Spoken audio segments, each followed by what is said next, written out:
Hello, everybody. So let's say, have you ever been stuck in a loop of stress? Is stress good for you? Well, let's take a look at your body, what it does. Because this has been a very important topic for me after my accident. I saw many things in me that told me that I was in post-traumatic stress syndrome, and which I completely ignored because I had no clue what it meant. I had no clue what I needed to do. All I knew is that I was very uncomfortable. I was overwhelmed by things. I was angry. I didn't know what was going on in my body. I knew something was different. So in normal situations, before this accident, I would stress in normal levels, like everybody. So let's face it, stress is part of life. If you want to do something new, there's a little bit of stress. And this little bit of stress, the body's telling you, okay, I'll give you a little bit of stress to motivate you. But once it's done, please calm down. And that's what it is. You have this axis in your body, which is called the HPA axis. H for hypothalamus, P for pituitary, and both of them are in the brain. These two are going to communicate with the adrenal glands. The adrenal glands is on top of the kidneys. So you have the brain communicating with the kidneys. And in moments of stress, the brain is going to tell the adrenal glands, hey, there's something going on, there's stress. And the adrenal glands are going to say, ooh, danger. Let's throw in the cortisol. So then there's cortisol in your system that's motivating you. It's interacting with all the organs. It's interacting with the whole system, with the hormones, with everything around the system that your body has, to be able to motivate you, to push you forward, to create something, let's say, to win a prize, to do good in your test. But when there's a chronic stress and this level of cortisol doesn't come down to the normal level, there's a chronic stress, there's an overload of cortisol, there's a high cortisol in your body. So that means that the nervous system is imbalanced, it becomes imbalanced. And then you start having physical symptoms like increased heartbeat. So there's a relationship with the heart already, there's an increased heartbeat. Your breathing slows down, so with the lungs. Your digestive system, you have problems like bloating. You gain weight, metabolism. So this whole nervous system imbalance creates an imbalance also with all the organs. And so not only is the physical changes happening, but it also, there's emotional changes happening. There's anger, anxiety, frustration,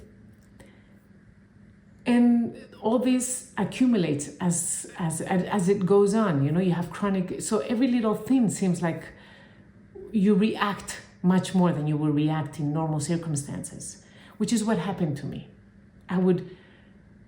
The fact of my parents telling me, or my mom telling me that there was people coming over for dinner, I already felt the stress. I was already stressed by that, which in normal circumstances, I was happy. I enjoyed it. I enjoyed very much having people over. I love being social. I love, I was able to greet people, and the more the merrier, in fact.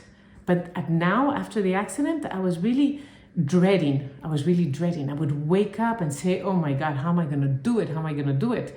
So it took a lot of effort to be able to do it in normal circumstances. It took a lot of effort. So all my cortisol was building up.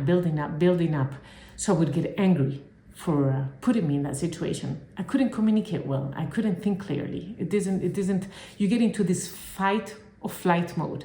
This high cortisol makes you in a flight or fight mode.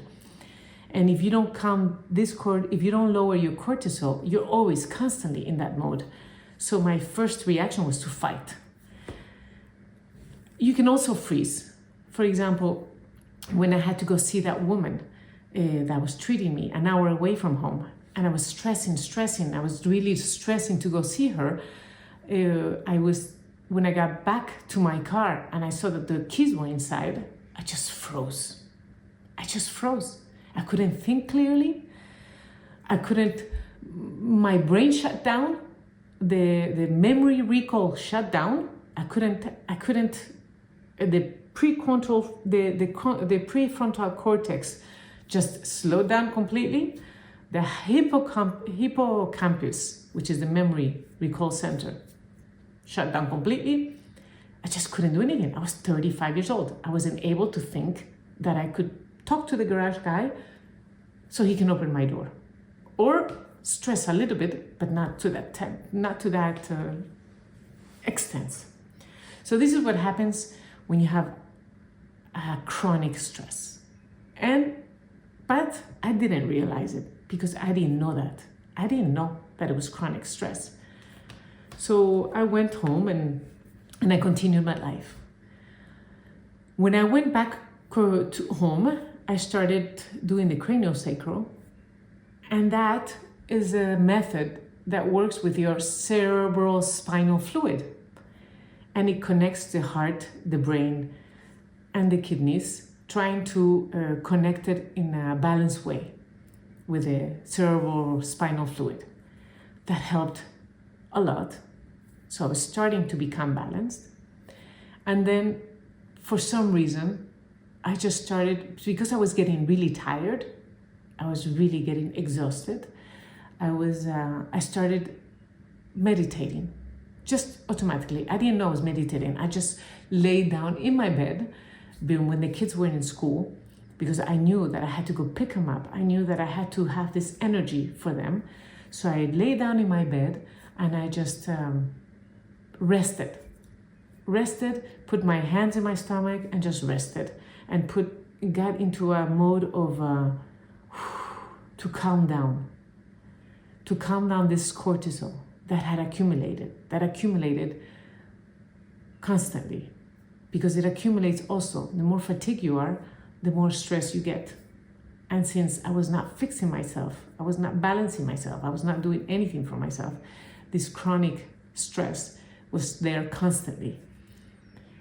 So meditating helped a lot. And that's how I started my healing process.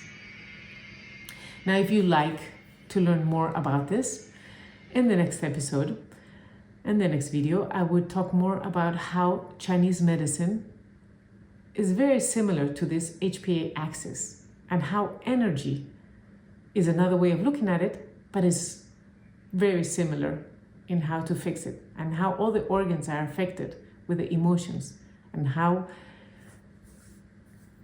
we can explain this in another way.